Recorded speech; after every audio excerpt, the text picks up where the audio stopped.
I teach both perspectives. That's how what a good professor does. I was to give a talk at the Society for American Archaeology, which was online because of COVID.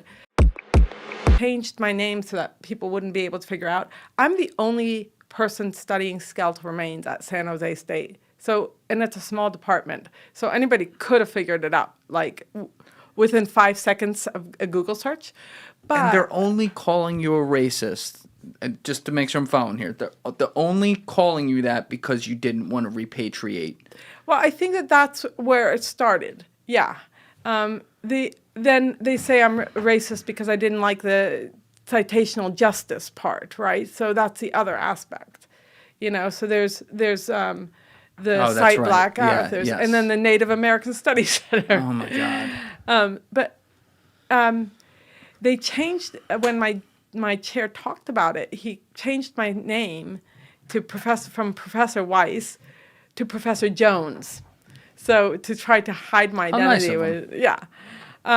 So after and basically what he said during that talk was that what to do if you have this this evil in your department is to keep resources away from them and try to take them out of their class or out of their classes and just kind of things like.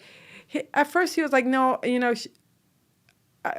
I'm not worried about the classroom because Professor Jones doesn't teach her perspective in the classroom, doesn't use her materials in the classroom. And I do, of course.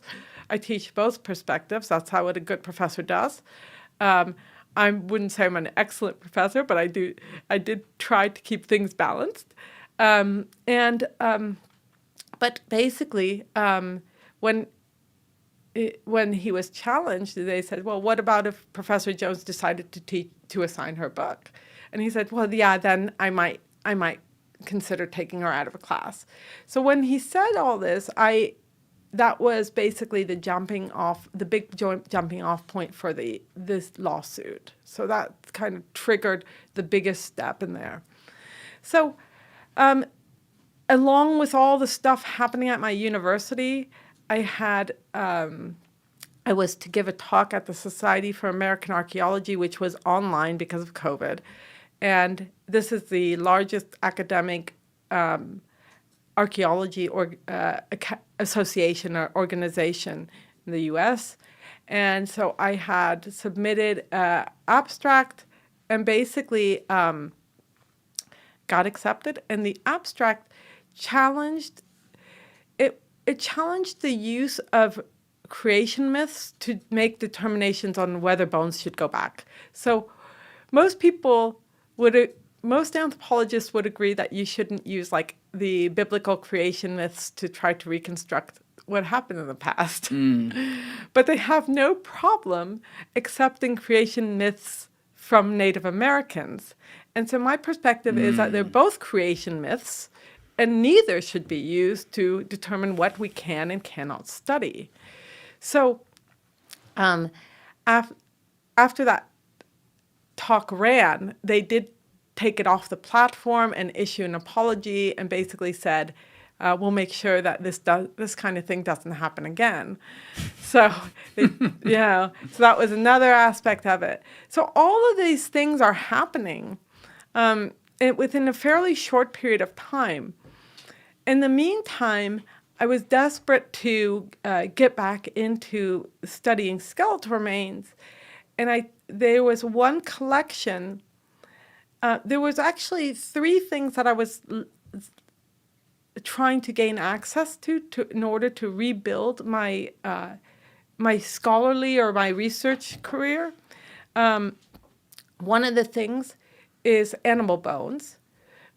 Non-human animal bones that are clearly not grave goods. So, like if you have a bird bone whistle that's buried with the individual, I would say that's a grave good. I'm not interested in that because that falls under NAGPRA. But the other animal bones, basically like the refuse, like the deer that they butchered to eat. And part of the reason why I was interested in gaining access to animal bones is that a lot of my research is actually about bone biology and not just specific to reconstructing the past. And so I figured I had a few ideas that I could use animal bones for as a substitute for human bones. Upon requesting those animal bones, which are not under NAGPRA or CalNAGPRA, which only deals with human remains and sacred artifacts, I was told that the tribe had decided that the animal bones, all animal bones, were sacred, and I would not be getting access to them. So basically, they decided that those were sacred.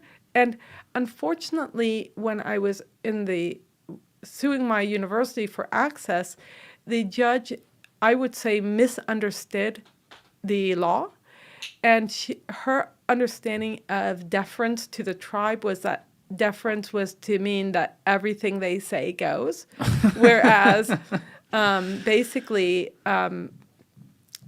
deference even in CalNAGPRA, which I'm completely opposed to, but I can understand the nuance from it, is that basically in relation to human remains and sacred artifacts. That doesn't mean that they can say everything is sacred. And the definition of sacred is something that you need. The definition in the law, I should say, is that it's something that would be needed for a religious ritual.